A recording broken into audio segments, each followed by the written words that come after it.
Hi folks, Brian from Fotos For Art here. I hope you're having a great start to the new year in 2020.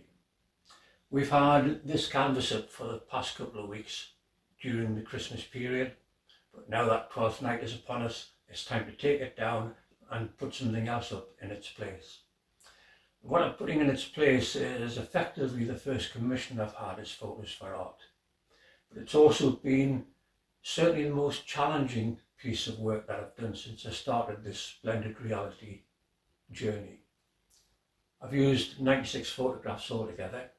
There's a little bit inside me wishes I'd used another 4 just to crack the 100, but I think you might understand from that the difficulties and challenges that I faced.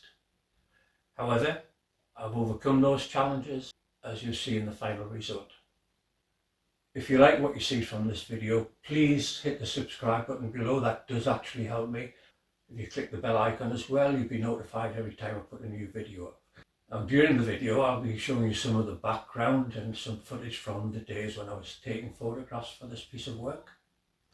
But I'll also show you a number of blended reality images, some of which I've used in the artwork itself and some of which I haven't. And if you stick around till the end of the video, I'll take you through how to submit a request for a commission of your own. Hope you enjoy the video, hope you enjoy the piece of art that comes out of it. I'll see you shortly.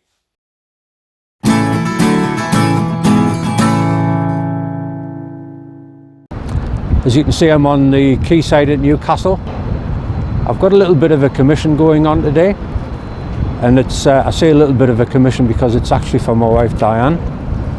She's wanting a blended reality view of the bridges that link Newcastle and Gateshead together.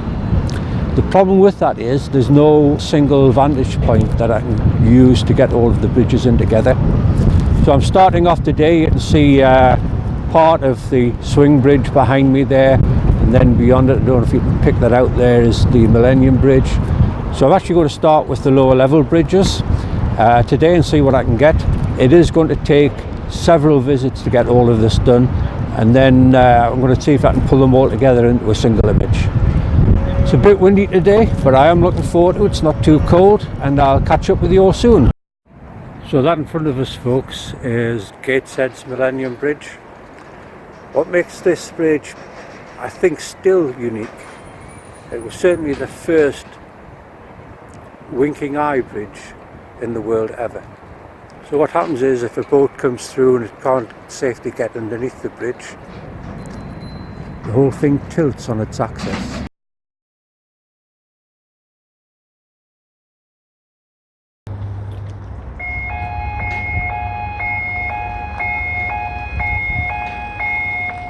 That's it, folks. The bridge is now closed. Clear the bridge. Clear the bridge. Thank you.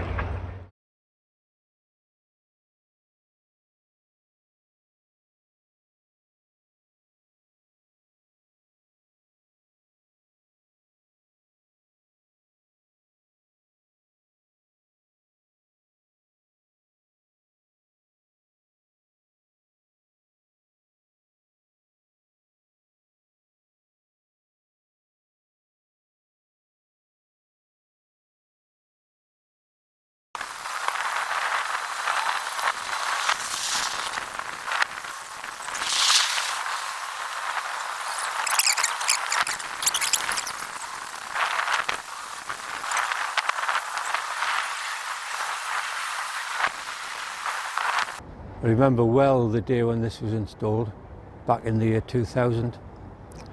It was brought upriver by the Asian Hercules II, which is the second largest barge in the world.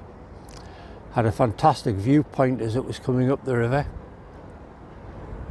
So you look at that building that's just about bang in the middle of the screen now. That's Hadrian Telephone Exchange. I was up on one of the upper floors looking out over it as the bridge was taken up 90 degrees to the way in which it faces at the minute by Hercules II. To give you some idea of how big the barge was, as I say, the second largest in the world. You see the Tyne Bridge just over there. So the jib of the Hercules II was just about half as high again as the top of the arch on the Tyne Bridge. Absolutely amazing piece of work. So when they brought this up the River Tyne, they had a tolerance of 6mm with which to play. When it was installed, they managed to get it within 3mm. You imagine that across that whole span, just 3mm adrift, well within tolerance.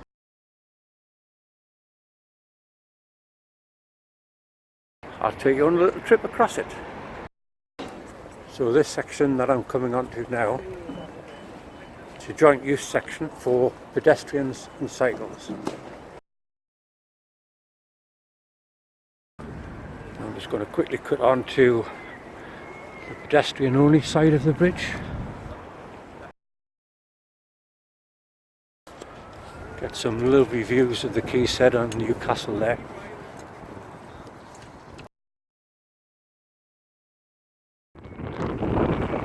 Every Sunday morning there's a Sunday market on the quayside just in front of the Law Courts, which is the main building you can see.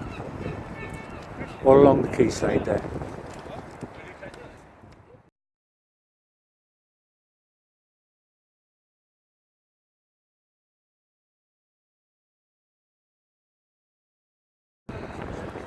Nice view there of the world famous Tyne Bridge.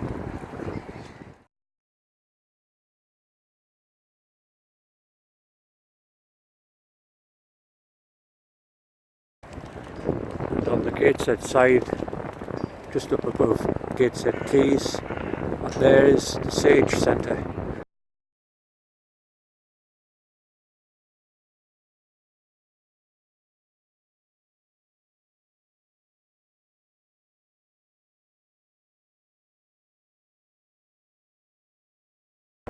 Building there in the centre of the shot is Queen Anne's Wharf. Very Art Deco sort of look to it. I think that's fantastic.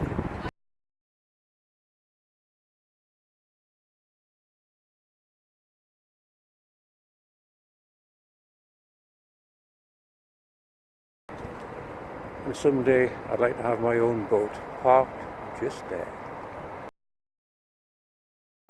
Nice.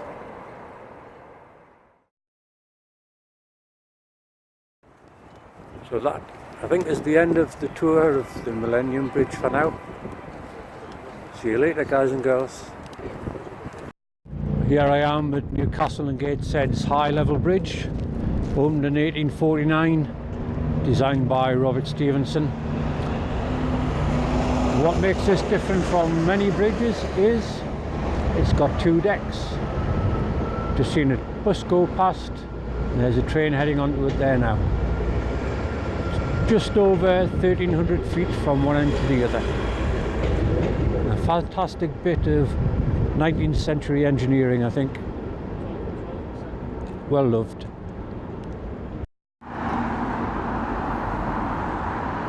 Hello again from a very noisy Tyne Bridge. I'm on the west side of the Tyne Bridge at the moment. As always, the traffic's very noisy, so I hope you can hear what I'm saying okay.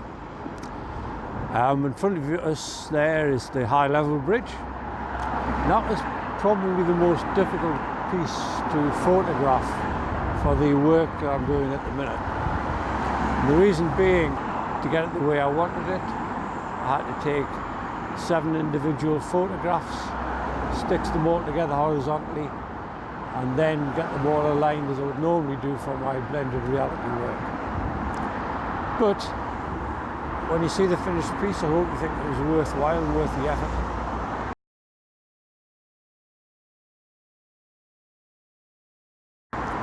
The thing I really like about this vantage point is being able to see the swing bridge just down below us there.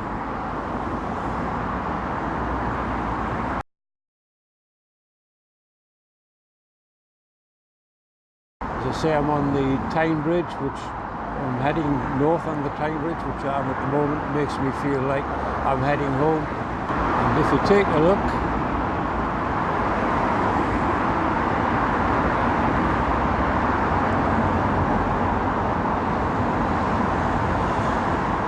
just there is Newcastle's Newcastle.